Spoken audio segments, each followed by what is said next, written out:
మూడేళ్ల పాటు ప్రజల్ని మోసగించిన దేవి గుట్టురట్టు. ఒక విద్యార్థిని అపూర్వ సాహసం.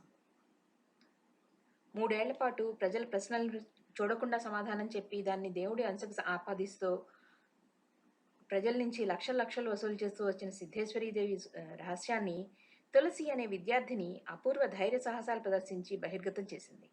కేవలం ఎలక్ట్రిక్ వైర్లు, పరికరాల సహాయంతో దేవి ఎంతకాలం చేస్తూ వచ్చిన మోసాన్ని ప్రజలు, అధికారులు తెలుసుకోలేకపోయారు. బహుదూర ప్రాంతాల నుంచి కూడా వచ్చి విలువైన కానుకలు సమర్పించి తమ కష్టాలు దేవికి చెప్పుకునేవారు భక్తులు.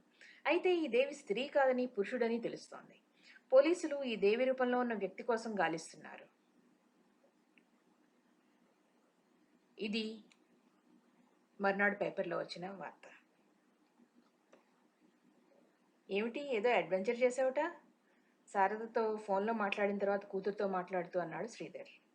ఇంటర్నేషనల్ కాల్ అది. అవును డాడీ అంటూ తొందరగా తను ఏం చేసిందో వివరించి చెప్పింది. గుడ్ అన్నాడు అతను. నేను ఒక 4 రోజులు ఆలస్యంగా వస్తాను డాడీ అంది తులసి. అదేమిటి? విస్మయంతో అడిగాడు శ్రీధర్. నీ గురించి అన్ని ఏర్పాట్లు చేసేసానే అన్నాడు. ఒక్క 4 రోజులు డాడీ బతిమాలుతూ అడిగింది తులసి. సర్లే అయితే, కానీ సరిగ్గా ఆ రోజు రాకపోయినట్లయితే ఇంక రానట్టే, నేను వచ్చేయాలి మరి అన్నాడు శ్రీధర్. థ్యాంక్ యూ అంది తులసి. ఇంతకీ 4 రోజులు ఎందుకు? శ్రీధర్ అడుగుతుంటేనే వినిపించుకోకుండా శారద కూతురు చేతిలోంచి రిసీవర్ లాగేసుకుంది. 4 రోజులు వరుసగా మీ కూతురికి సన్మానాలు, అభినందనలు ఉన్నాయట అంది శారద. అటు నుంచి శ్రీధర్ నవ్వు వినబడింది.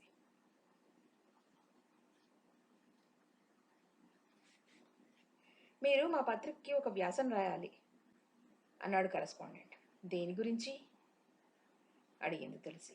దేని గురించి అయినా సరే, వార్తల్లో వ్యక్తి కదా మీరు. మానవాతీత శక్తుల మీద కానీ, భ్రాంతుల గురించి కానీ, పిచ్చివాళ్ళు, దయ్యం పట్టడం, దేని గురించైనా రాయండి. మీరు ఏం రాసినా మా పాఠకులు చదువుతారు అన్నాడు కరెస్పాండెంట్. సరేనంది తులసి. ప్యారిస్ నుంచి రాగానే రాస్తాను అని చెప్పింది. థ్యాంక్స్ అండి, వచ్చే నెలలో మీ వ్యాసం ప్రచురించబోతున్నామని ప్రకటిస్తాం అంటూ అతను వెళ్ళిపోయాడు. అక్కడే ఉన్న శారద ఈ సంభాషణలో కల్పించుకోకపోవడం గమనార్హం. ఆమె మొహం భావరహితంగా ఉంది. కానీ జాగ్రత్తగా గమనిస్తే కూతురు చేస్తున్న ఈ అడ్వెంచర్స్ పట్ల అనాసక్తత, భయం, దిగులు కనపడతాయి. ఆ సాయంత్రం ఆమె తులసితో గుడికి వెళ్దాము అంది. పక్కలో బాంబు పడినట్లుగా తులసి అదిరిపోయి, నేనా గుడికా అంది. అడిగింది తన్నేనా అన్నంత విస్మయంతో. శారద మాట్లాడలేదు. కానీ ఆ మౌనంలో ఉన్న కమాండ్తో తులసి లేచి పద అంది. తన ఇష్టాలు ఏమైనా తల్లి కోసం ఆ మాత్రం చేయడంలో తప్పులేదని ఆమె అభిప్రాయం. తల్లి ఎప్పుడు వెళ్లే గుడివైపు కారు తిప్పపోతూ ఉంటే అటు కాదు అంది శారద. సాధారణంగా ఇద్దరు వెళ్తే తులసి డ్రైవ్ చేస్తుంది కారు. ఊరి పొలిమేరలు దాటి పల్లెటూరి మొదట్లో ఉన్న ఆలయం దగ్గర ఆగింది కారు. శిథిలావస్థలో ఉంది గుడి. ఒక్క పూజారి మాత్రం దాన్ని ఇంకా అంటిపెట్టుకుని ఉన్నాడు. కూలిపోవడానికి సిద్ధంగా ఉన్న శుభ్రంగా ఉంది గుడి.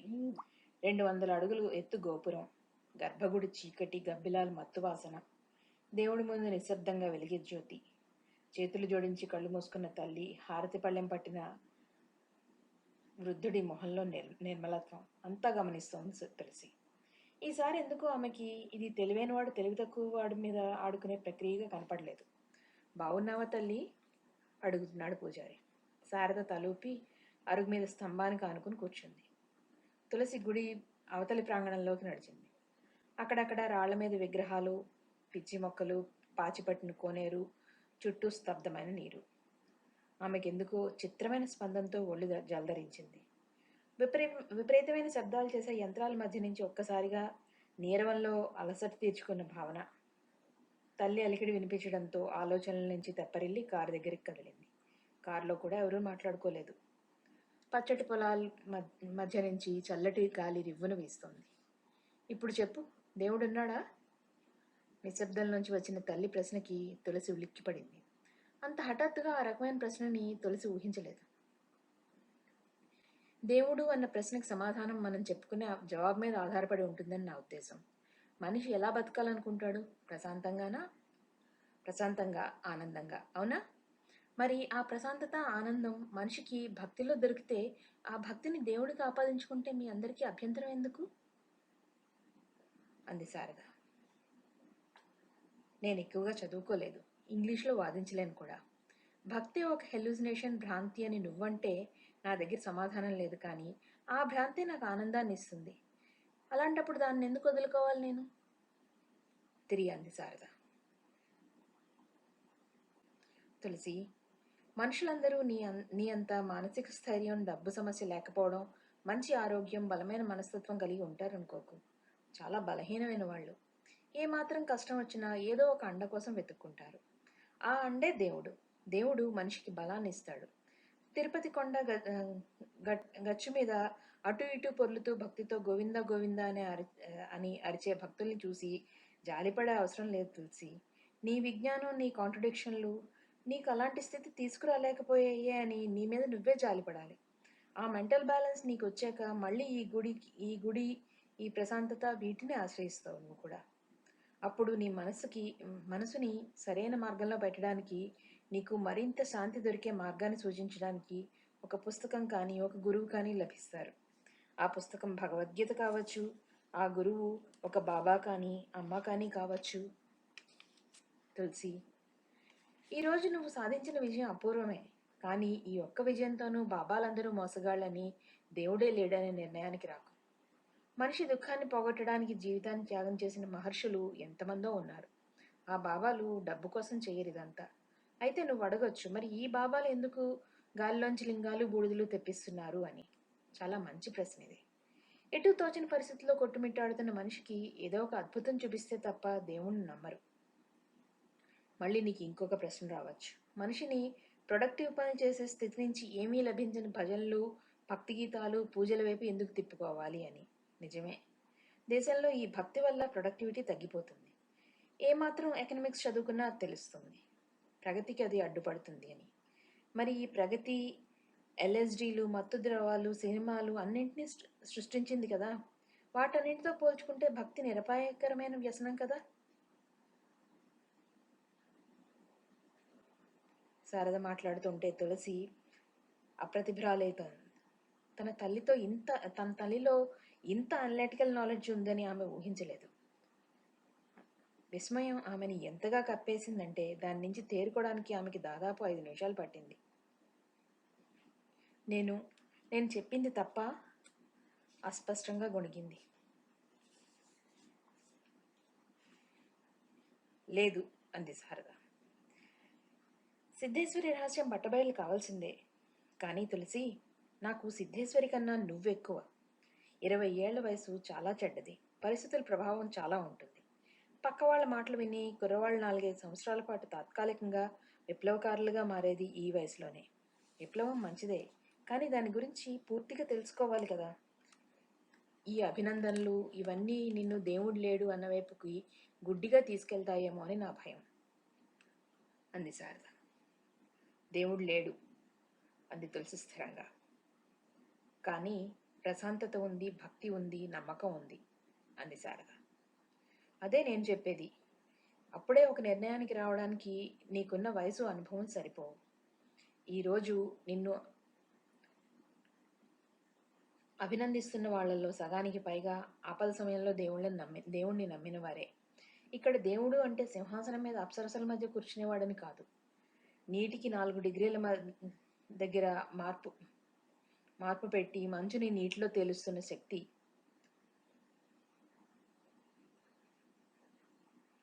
అన్నింటికన్నా ముఖ్యంగా మనిషిలో స్థైర్యాన్ని నింపుతున్న శక్తి. ఆ నమ్మకం, అదే దేవుడు. కొందరికి అతని గుళ్ళో ఉంటాడు, కొందరికి మనసులో ఉంటాడు. అతని భావనే ప్రశాంతతనిస్తుంది. దాన్ని కాదనే హక్కు నీకు లేదు. మోసాన్ని ఎదుర్కో, తప్పులేదు. కానీ మనిషిని నీతి మార్గంలో నడిపించేది దేవుడు అన్న భావన మాత్రమే. దాన్ని ఎదుర్కోకు. మనుషులందరూ విజ్ఞానవంతులైన రోజు, మనుషులందరూ నీతిగా బతికిన రోజు దేవుడు అవసరమే లేదు. కానీ ఆ రోజు అసలు వస్తుందా? రాదు. అంతవరకు ప్రజలకి ఈ అజ్ఞానం ఇస్తున్న ప్రశాంతతలోనూ, నిరపాయకరమైన భక్తిభావంలోనూ బ్రతకని. అది తెలియచెప్పాలనే నేను నిన్ను ఇంత దూరం తీసుకొచ్చాను అంది శారద. తులసి మౌనంగా ఉండిపోయింది.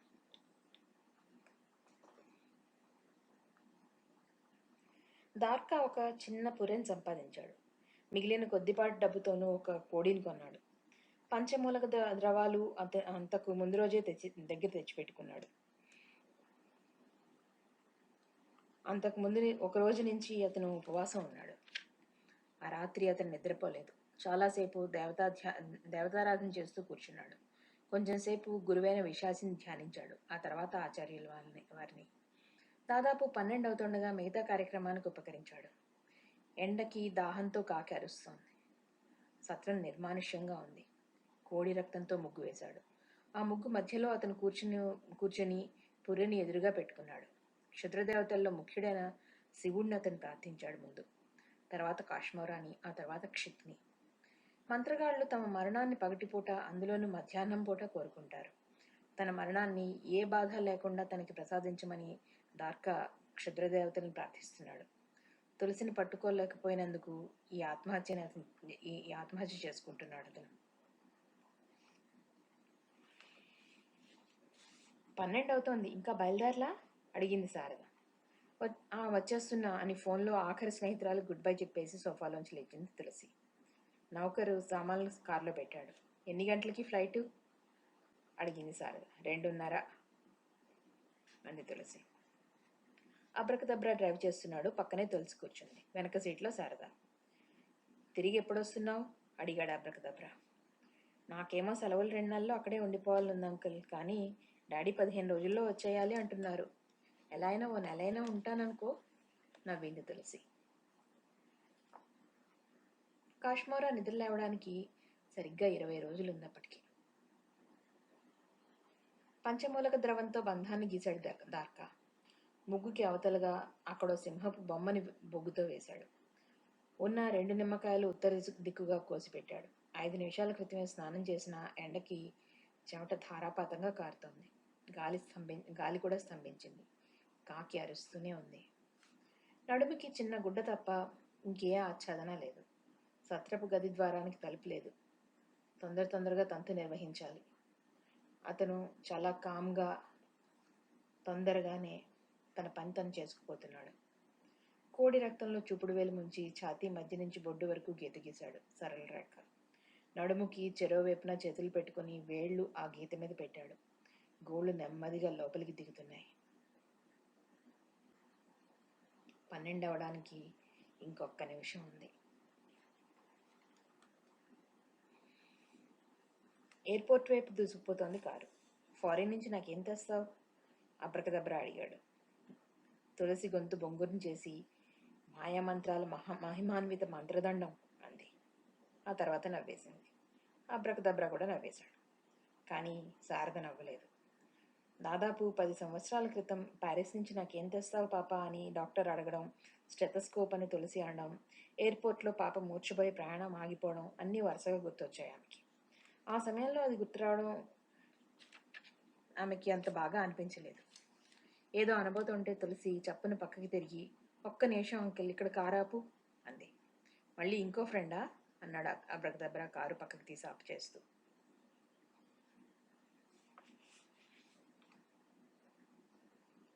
దార్కా గోళ్లు నెమ్మదిగా చర్మంలోకి దిగుతున్నాయి. రక్తం ఎర్రగా పేరుకోవడం ప్రారంభించింది.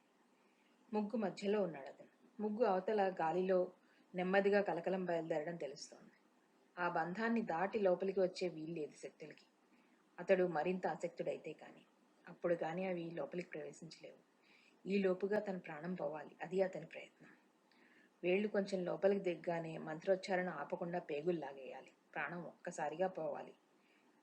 అతను శ్వాస బిగబట్టాడు. నాలుక మడతబడి లోపలికి వెళ్ళిపోయింది. ఇప్పుడు మనసే మంత్రాన్ని పఠిస్తోంది.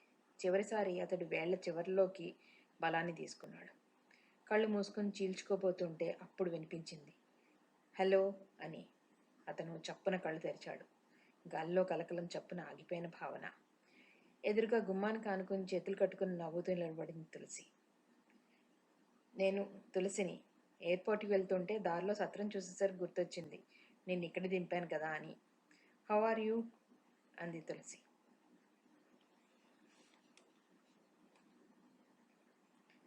బయట కారులో, ఇక్కడేమిటి తనకి పని అన్నాడు అబ్రకదబ్రా. ఏమో, నాకు తెలీదు. కారు విండోలోంచి సత్రం వైపు చూస్తూ అంది శారద. అబ్రకదబ్రా హార్న్ కొట్టాడు. ఆ శబ్దానికి సత్రం గుమస్తా వెనక్కి నుంచి పరిగెత్తుకుని వచ్చి కారుని చూసి లోపలికి వెళ్ళాడు. అదే సమయంలో దార్కా, నీ పేరు నీ పేరు తులసా అని అడుగుతున్నాడు ఉద్వేగంతో కంపిస్తున్న కంఠంతో. అవును, ఏ అడిగింది తులసి. నీకు నీకు కాశ్మోరా తెలుసా తిరిగి ప్రశ్నించాడు దార్కా. 20 రోజులు పట్టేదేమైనా అమ్మ చెప్తూ ఉంటుంది అంది తులసి. దార్కా చప్పున లేచి నిలబడ్డాడు. అతని పెదవులు అదురుతున్నాయి, పళ్ళు బిగుసుకున్నాయి. 10 సంవత్సరాల క్రితం కాశ్మోరా నిన్ను బాధించిందా తిరిగి ప్రశ్నించాడు అతను. అవునట, నేను నమ్మననుకో కానీ అంటున్న ఆమె మాటల్ని అతని మధ్యలోనే ఖండిస్తూ, బిస్తా వెళ్ళిన వాళ్ళు ముగ్గురు నీ తరఫు వాళ్లేనా అని అడిగాడు దార్కా. ఆ మాటల్లో కరుకుదనానికి ఆమె మొహంలో నవ్వు మాయమైపోయింది. అవును, ఏ అంది కొద్దిగా బెదిరి. ఎవరు వాళ్ళు ఆత్రంగా ప్రశ్నించాడు దార్కా. ఒకరు మా ఆమె చెప్పబోతుంటే సత్రం గుమస్తా కంఠం వెనక నుంచి వినబడింది. ఏం జరుగుతోంది ఇక్కడ అని. ఇద్దరూ చెప్పనట్టు చూశారు. లోపలికి వచ్చిన గుమస్తా గదిలో పుర్రెను చూసి అడుగు వెనక్కి వేసి కెవ్వున అరిచినంత పనిచేశాడు. ఈ లోపల బయట అదే పనిగా హార్న్ వినిపించసాగింది. గుమస్తా తులసివైపు అనుమానంగా చూస్తూ, మీ ఇద్దరికి ఏమిటి సంబంధం? ఈ రక్తం ఏంటి? ఇదంతా ఏమిటి అంటున్నాడు. మళ్ళీ హార్న్ వినిపించింది తులసికి. ఇంకా అక్కడ ఉండడం మంచిది కాదనిపించింది ఆమెకి. వెళ్ళొస్తాను అంటూ బయటికి నడిచింది. అప్పటికి తెప్పరిల్లాడు దార్కా. ఒక్కసారిగా ఆగు అని అరిచి ముందుకు వెళ్ళబోయాడు. సత్రం గుమస్తా అడ్డుపడి, ఏమిటయ్యా, ఏమిటిదంతా? సత్రం ఖాళీ చేయి ముందు అంటున్నాడు. దార్కా 2 చేతులతోనూ విసురుగా అతన్ని పక్కకు తోసి బయటికి పరిగెత్తాడు. కారు అప్పటికే స్టార్ట్ అయింది. అతను బయటికి చేరుకునేసరికి అది మలుపు తిరుగుతూ కనిపించింది. ఒక్క క్షణం అతను స్థాణువై నిలబడిపోయాడు. తర్వాత ఒక్కసారిగా వెంటి నుంచి వెలువడిన బాణంలాగా ముందుకు పరిగెట్టాడు. 20 సంవత్సరాల వయసు ఇచ్చిన బలం, నిరంతర యోగాభ్యాసం వల్ల వచ్చిన చురుకు, అన్నింటికన్నా ఎక్కువగా గురువైన విషాచి కోరికను తీర్చాలనే పట్టుదల అన్నీ కలిసి అతన్ని తూనీగలా పరిగెత్తిస్తున్నాయి. నడుమికి చిన్న గుడ్డతో రోడ్డు మీద పరిగెడుతున్న అతన్ని చూసి జనం ఆశ్చర్యపోసాగారు. అతడు దేన్ని పట్టించుకోలేదు. బాణంలాగా సాగిపోతున్నాడు. 600 106 తులసిని తన ప్రశ్నకి సమాధానం చెప్పకుండా వెళ్ళనివ్వడు. ప్రపంచాన్ని సర్వనాశనం చేసైనా సరే తన ప్రయత్నం నెరవేర్చుకుంటాడు. ఇన్నాళ్లకి వేట ఫలించబోతోంది. ఇంకెవరూ దీన్ని ఆపలేరు. కాద్రాని చంపిన వారెవరో తెలియబోతోంది అనుకున్నాడు అతను. అయితే అతను ఎంత వేగంగా వెళ్ళినప్పటికీ ఊరి చివరున్న ఎయిర్పోర్ట్ చేరుకునేసరికి గంటకి పైగానే పట్టింది. బయట కారుకి టోకెన్లు ఇచ్చే కుర్రాళ్ళు లోపలికి దూసుకొస్తున్న దార్కాన్ని చూసి విస్మయంతో నోరు తెరిచారు. ఊపిరి తీసుకోవడానికి కూడా అతను ఆగలేదు. అదే వేగంతో ఎయిర్పోర్ట్ బిల్డింగ్ గేట్ దగ్గరికి చేరుకున్నాడు. కానీ అక్కడున్న సెక్యూరిటీ ఇన్స్పెక్టర్ అతన్ని ఆపేశాడు. వెళ్ళొస్తాను అని ఆఖరిసారిగా చెప్పి చెక్ఇన్ లోపలికి వెళ్ళింది తులసి.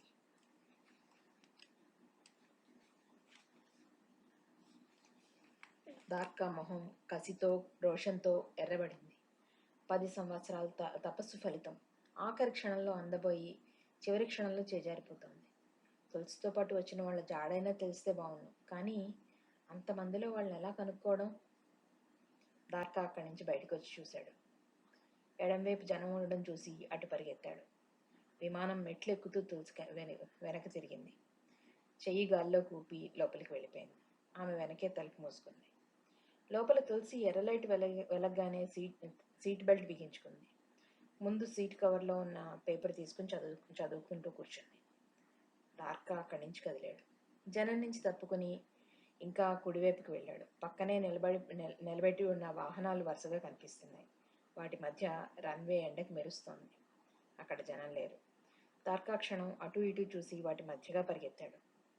విమానాల మధ్య అతను పరిగెడుతూ ఉంటే పెద్ద రాబందుల మధ్య కోడిపిల్లలాగా ఉన్నాడు.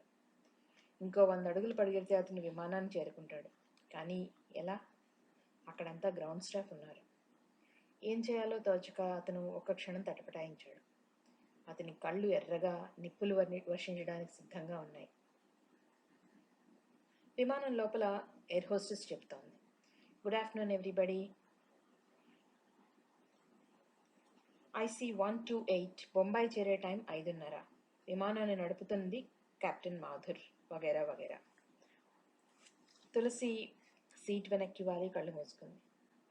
చిన్న కుదుపుతో విమానం కదిలింది. దార్కా నీడలోంచి బయటకు వచ్చాడు.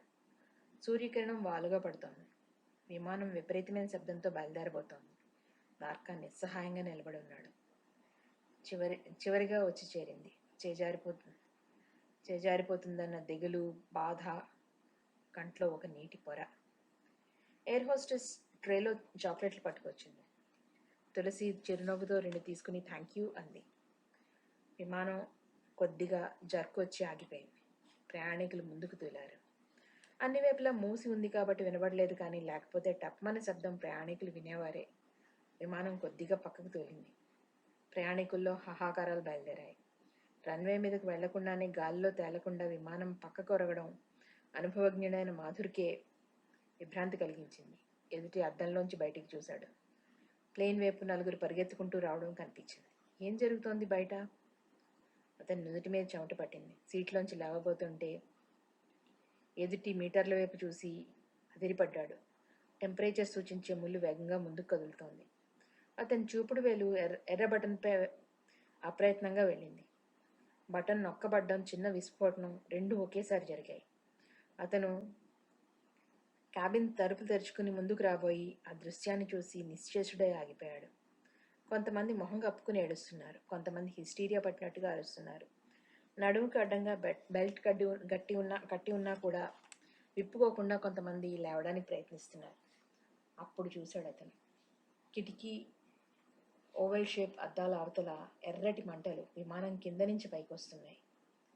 చివరి సీట్లోంచి చువ్వలా ఎవరో లేచి ముందుకు వస్తూ అరిచారు, ఓపెన్ ద ఎమర్జెన్సీ డోర్స్ అంటూ. క్షణంలో అతనికి కర్తవ్యం జ్ఞాపకం వచ్చింది. మరుక్షణం అనుభవజ్ఞుడైన చోదకుడైపోయాడు. అతని చేతులు మిషన్ కన్నా వేగంగా పనిచేశాయి. తెరుచుకున్న గేట్లోంచి వేడి గాలి లోపలికి ఒక్కసారిగా దూసుకుని వచ్చింది. మరిన్ని ఆక్రందనలు. విమానం వైపు ఫైర్ ఇంజన్లు వేగంగా వస్తున్నాయి. ఒకరి తర్వాత ఒకరు బయటికి దూకుతున్నారు. భయంతో బెల్ట్ విప్పుకోవడానికి కూడా శక్తి లేని ప్రయాణికులకు ఎయిర్ హోస్టెస్ సహాయం చేస్తున్నారు. వారితో పాటు ఇంకో అమ్మాయి కూడా సహాయపడ్డాన్ని మధుర్ అభినందనపూర్వకంగా చూశాడు. అతను అటు పరిగెట్టాడు. చాలామంది ప్రయాణికులు విమానాన్ని ఖాళీ చేశారు. స్పృహ తప్పిన వాళ్ళని, హిస్టీరిక్గా మారిన వాళ్ళని తీసుకుని వ్యాన్ రన్వే క్రాస్ చేసి వెళ్ళిపోతోంది. అప్పుడు అర్థమైంది దార్కాకి, తన కన్ను అరత్యుంగ విద్యను ప్రదర్శిస్తుంది అని. ఎయిర్ హోస్టెస్లు ఫైర్ సర్వీస్ మ్యాన్ సహాయంతో జీప్లోకి చేర్చబడ్డారు.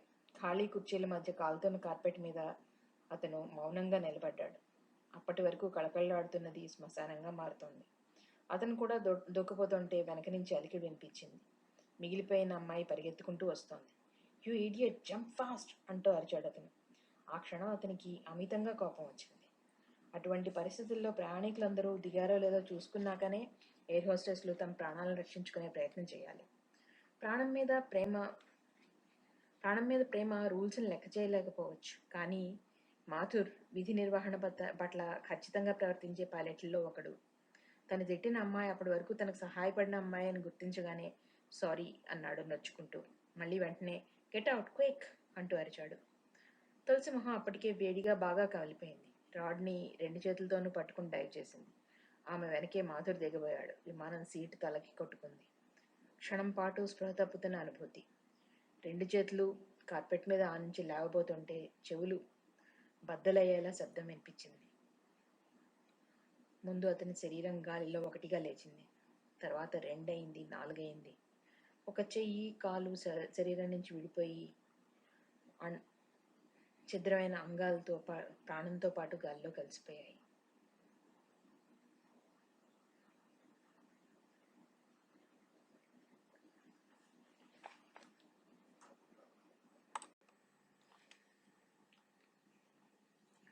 దాదాపు 5 గంటల తర్వాత మరో ఫ్లైట్ అప్పట్లో లేదని తెలిసాక తులసి వాళ్ళు ఇంటికి తిరిగి ప్రయాణం అయ్యారు.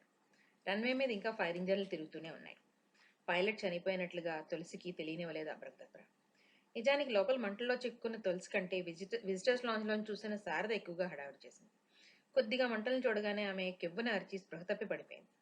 అబ్రకదబ్రా కూడా కంగారు పడ్డాడు, కానీ ఎమర్జెన్సీ ఎగ్జిట్ నుంచి ప్రయాణికులు బయటికి రావడానికి చూసి సర్దుకున్నాడు. తులసిని చూశాక అతను మరింత మామూలు మనిషి అయ్యాడు. పైలట్ మరణం గురించి తెలియని తులసి ఈ ప్రమాదం తాలూకు షాక్ నుంచి తొందరలోనే తేరుకుంది. ఇక ఆ రోజుకి ఫ్లైట్ లేదని తెలుసుకుని వాళ్ళు తమ కారు దగ్గరికి తిరిగి వస్తుంటే చాలా దూరం నుంచి వాళ్ళనే గమనిస్తున్న దార్కా తాపీగా కారు వద్దకి చేరాడు. అతన్ని చూడగానే తులసి హాయ్ అంది. నువ్వు ఇక్కడికి ఎలా వచ్చావు అని అడిగింది. దార్కా మాట్లాడలేదు. తులసి అబ్రకదబ్ర వైపు తిరిగి సిద్ధేశ్వరి ఆలయం నుంచి బయటపడింది మేమిద్దరమే అంకుల్ అని చెప్పింది. అప్పుడు వాళ్ళిద్దరూ ఒకరినొకరు చూసుకున్న చూపులు ఎలా ఉన్నాయంటే ఏమాత్రం శక్తి ఉన్నా అవతలవాడు భస్మం అయిపోయి ఉండేవాడు. ఎప్పుడూ నవ్వుతూ ఉండే అబ్రకదబ్ర చాలా చిత్రంగా సీరియస్గా ఏదో ఆలోచిస్తున్నాడు. అతను కారు స్టార్ట్ చేయబోతూ ఉంటే నేను ఊరి వరకు వస్తాను అన్నాడు దార్కా. చదరంగంలో ఆఖరి ఎత్తు వేయబోయే ఆటగాడిలా ఉన్నాడు అతను. చాలా క్యాల్కులేటెడ్గా ఆవేశాన్ని లోపలే అడుచుకుంటూ అడిగాడు. ఎయిర్పోర్ట్ నుంచి ఊరు 6 కిలోమీటర్లు. అయినా ఒంటి మీద సరిగ్గా బట్టలు కూడా లేకుండా ఉన్న ఈ యువకుడిని కారులో ఎక్కించుకోవడానికి శారద ఏదో సంశయిస్తూ ఉంటే ఏదో అనబోతూ ఉండగానే తులసి వంగి తలుపు తెరిచి గట్టిందంది. చాలా చిత్రంగా అబ్రకదబ్ర దీనికి కూడా అభ్యంతరం పెట్టలేదు. జాగ్రత్తగా గమనిస్తే అతని మొహంలో ఏదో అనిర్వచనీయమైన ఉద్రిక్తత కనబడుతుంది. ఏదో చెప్పాలని చెప్పలేకపోతున్నాడు. సరిగ్గా ఒక 5 గంటల క్రితం అతను ఒక అపురూపమైన దృశ్యాన్ని చూశాడు. దాన్ని వాస్తవానికి అన్వయించుకోలేకపోతున్నాడు అతను. తన పక్కన అడుగు దూరంలో కూర్చున్న వ్యక్తి మామూలు మనిషి కాదు అని అతని సిక్స్త్ సెన్స్ చెప్తోంది. నీ పేరు అడిగాడు అబ్రకదబ్ర. దార్కా అన్నాడు. ఏం చేస్తుంటావు సత్రంలో తిరిగి ప్రశ్నించాడు అబ్రకదబ్ర. బాటసార్లకు జ్యోతిష్యం చెప్తూ ఉంటాను అన్నాడు దార్కా. తులసి చప్పున ముందు సీటు మీదకి వంగి నా చేయి కూడా చూడవు అంది. కారు గాంధీబొమ్మ పక్క నుంచి తిరుగుతోంది. మీరేం చేస్తూ ఉంటారు దార్కా అడిగాడు అబ్రకదబ్రాని. కేదారి కన్స్ట్రక్షన్స్ కంపెనీ ప్రొపరేటర్ని అన్నాడు అబ్రకదబ్ర. నా చెయ్యి అంది తులసి గారాభంగా. దార్కా ఆ చేతి వంక ఒక నిమిషం పాటు తదేకంగా చూశాడు.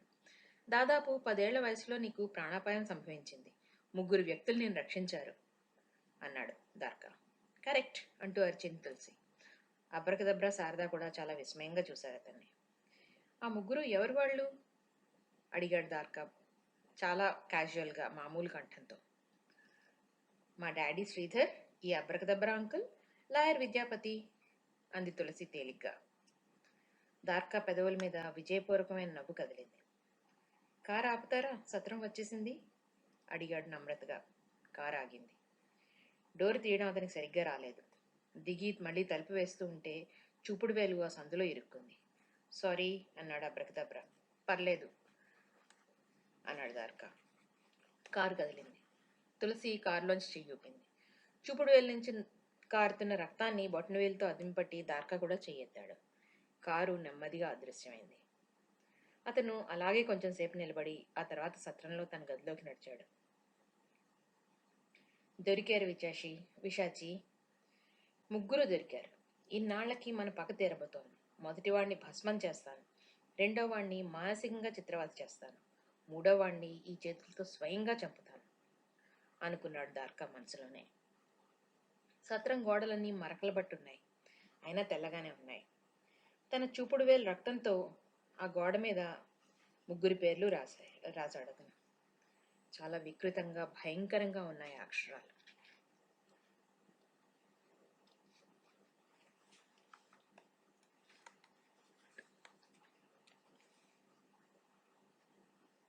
నేను చూశాను, స్వయంగా నా కళ్ళతో చూశాను అన్నాడు అబ్రకదబ్ర టెన్షన్ ఇండియన్ స్వరంతో.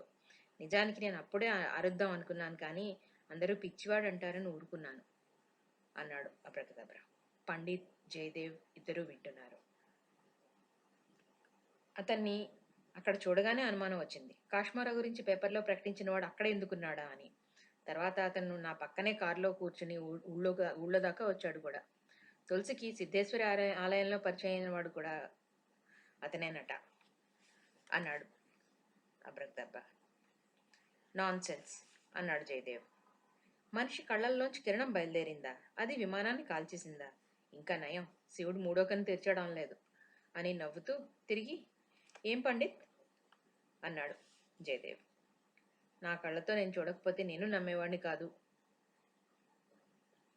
అన్నాడు అబ్రకదబ్ర. పండిత్ సాలోచనగా, ఇన్ఫ్రారెడ్ లేజర్ బీమ్ అన్నాడు. జయదేవ్ మొహంలో నవ్వు మాయమైంది. పండిత్ ఏదో చెప్పదలుచుకున్నాడు అని అర్థమైంది. ఇద్దరూ అతని వైపు చూశారు. పండిత్ అన్నాడు, చిన్నపిల్లలు భూతద్దంతో కాగితాన్ని కాల్చడం మీరు చూసే ఉంటారు కదా. సూర్యకిరణాన్ని లెన్స్ ద్వారా కేంద్రీకరించడంతో ఉష్ణం ఉత్పత్తి అవుతుంది. అంతవరకు ఒప్పుకుంటారు కదా అడిగాడు పండిత్. ఒప్పుకుంటాం అన్నారిద్దరు. అతను ర్యాక్లోంచి ఒక పుస్తకం తీసి పేజీ తిప్పాడు. అందులో బొమ్మను చూపిస్తూ, సూర్యకిరణం నుంచి లేజర్ బీమ్ ఎలా తయారు చేయొచ్చో ఒక ఆర్టిస్టు వేసిన ఊహా చిత్రం ఇది. ఎంత సన్నటి కిరణంలోంచైనా ఆ కిరణపు బాహ్య వెలుగు తరంగాలను విడగొట్టగలిగితే అది లేజర్గా మారుతుంది చెప్తున్నాడు పండిత్ అబ్రకదబ్రా కల్పించుకుని. కానీ విమానం కాలిపోతున్నప్పుడు బాగా మబ్బు పట్టి ఉంది అన్నాడు. చీకట్లో కూడా ఈ కిరణాన్ని సృష్టించవచ్చు చెప్పాడు పండిత్. ఎలా అడిగాడు అబ్రకదబ్రా.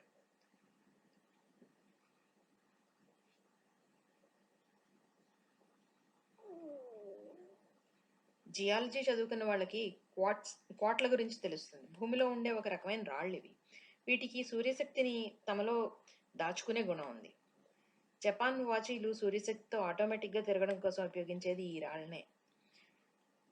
వీటిలోంచి ర్యాపిడ్ ద్వారా శక్తి పుట్టించవచ్చు వివరించాడు పండిత్. అయితే అర్థం కాలేదు అబ్రకదబ్రాకి. ఏదైనా పసరు పోసి కంట్లో ఈ రాయిని సృష్టించగలిగితే పగలంతా అది సూర్యశక్తిని గ్రహించగలుగుతుంది. కొద్దిగా కంటిని రుద్దుకుంటే ఇదిగో ఇలా అంటూ ఒక బొమ్మ వేసి చూపించాడు. క్వార్ట్జ్ నుంచి ఉత్పత్తి అయిన కిరణాలు రెటీనా కాన్వెక్స్ లెన్స్ మీద పడి లేజర్గా మారి కంటి నుంచి బహిర్గతం అవుతాయి. ఆ లేజర్ బీమ్ విమానాన్నేమిటి, వజ్రాన్ని కూడా కొయ్యగలుగుతుంది వివరించాడు పండిత్. ఫెంటాస్టిక్, నమ్మలేకుండా ఉన్నాను అన్నాడు అప్రతాప్రా. నేను నమ్మను, కానీ కేవలం ఇది సైన్స్ ద్వారా ఎలా సాధ్యపడుతుంది అన్న వివరణ ఇచ్చానంతే. వీటన్నిటికంటే అత్యంత ఆశ్చర్యకరమైన విషయం ఇంకోటి ఉంది, మన కళ్ళ ముందు జరుగుతూ ఉన్నది అన్నాడు పండిత్. ఏమిటది ప్రశ్నించాడు అప్రకదబ్రా. అమెరికాలో ఒక భవన నిర్మాణం జరుగుతోంది. 150 మీటర్లు పొడవున్న ఆ హాల్లో 40 లేజర్ బీమ్లు 1 అంగుళం పొడవున్న టెట్రియం బిళ్ళ మీద కొన్ని లక్షల వాట్ల ఉష్ణాన్ని ప్రసారం చేస్తూ కాలుస్తాయి. దీంట్లో ఆశ్చర్యం ఏముంది అర్థం కాక ప్రశ్నించాడు అప్రకదబ్రా. దాంట్లో ఆశ్చర్యం లేదు, కానీ ఆ మిషన్ పేరేమిటో తెలుసా అన్నాడు పండిత్. ఏమిటి అడిగాడు అప్రకదబ్రా. శివ అన్నాడు పండిత్. మనం అనవసరంగా చిన్న విషయాన్ని పెద్ద చేస్తున్నామేమో. దార్కా గురించి, కంటి కిరణాల గురించి ఊహించుకుని భయపడుతున్నామేమో.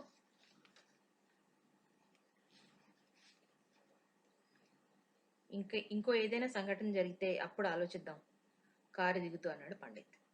అతను ఇంటికి వచ్చి స్నానం చేసి డ్రాయింగ్ రూమ్లోకి వచ్చేసరికి ఫోన్ మోగింది. అతను వెంటనే దాన్ని అందుకోలేదు. తీరిగ్గా తలదూవుకుని ఈజీ చైర్లో కూర్చుని రిసీవర్ తీసుకుని తాపీగా హలో అన్నాడు. చిన్న నవ్వు అవతల నుంచి.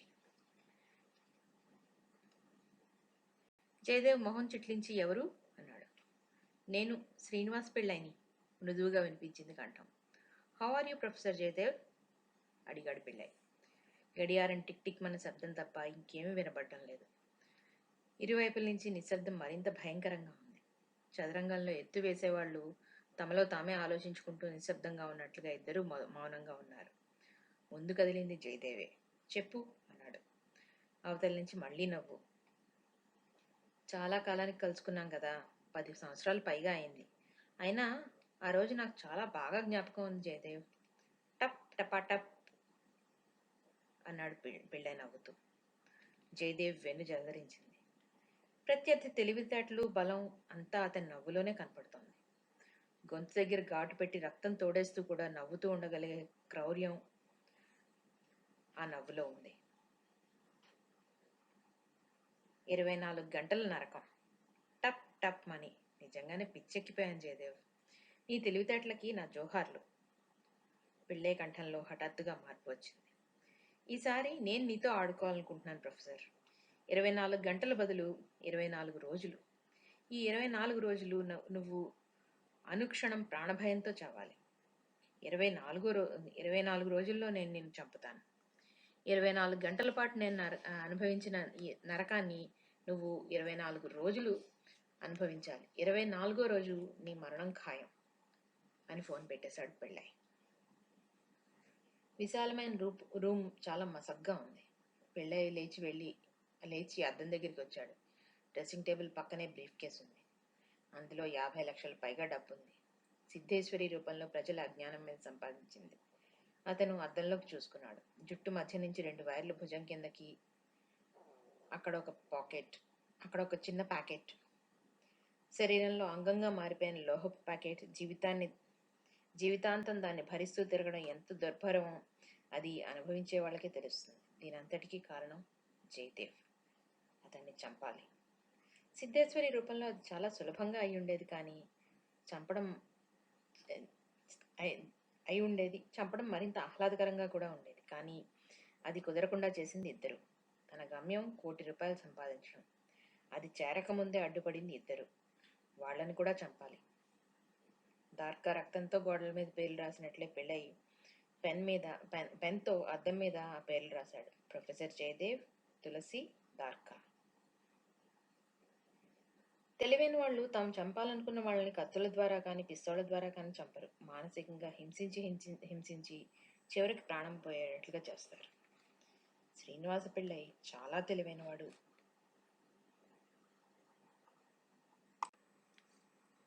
శ్రీనివాస పిళ్ళై తన ప్రత్యర్థులను చంపడానికి 24 రోజులు గడువు పెట్టుకున్నాడు. దానికి కారణం అతను అనుభవించిన 24 గంటల బాధ. దార్కా కూడా తన ప్రత్యర్థులను చంపడానికి 24 రోజులు గడువే పెట్టుకున్నాడు. ఈ 24 అన్న సంఖ్యకి ఆ రోజు చాలా ప్రాముఖ్యత లభించింది. కాశ్మోరా నిద్రలేచేది ఆ రోజు నుంచి సరిగ్గా 17 రోజులకి. ఆ పైన తులసిని బాధించేది 7 రోజులు. మొత్తం కలిపితే 24 రోజులు. తులసి కానీ శ్రీనివాస పిళ్ళై ఎత్తుకు బలి కాకపోతే కాశ్మోరా వల్ల మరణించేది కూడా ఈ 24వ రోజే. ఈ లోపునే మరణిస్తే తిరిగి అసంతృప్తుడైన కాశ్మోరా ఏం చేస్తాడు? ఈ మారణహోమంలో మరణించవలసిన 6గురిలో ఎంతమంది మరణిస్తారు? ఎంతమంది అమాయకులు వీరితో బలవుతారు? ఇది 24 రోజుల కాలమే నిర్ణయిస్తుంది. ఏది ఏమైనా తమ ఆయుధాలైన క్షుద్రశక్తుల్ని, సైంటిఫిక్ ఇన్స్ట్రుమెంట్స్ని సిద్ధం చేసుకుని ప్రత్యర్థుల్ని చంపడం కోసం చదరంగపు పావుల్ని సృష్టించుకుంటున్నారు దార్కా, శ్రీనివాస పిళ్ళైలు.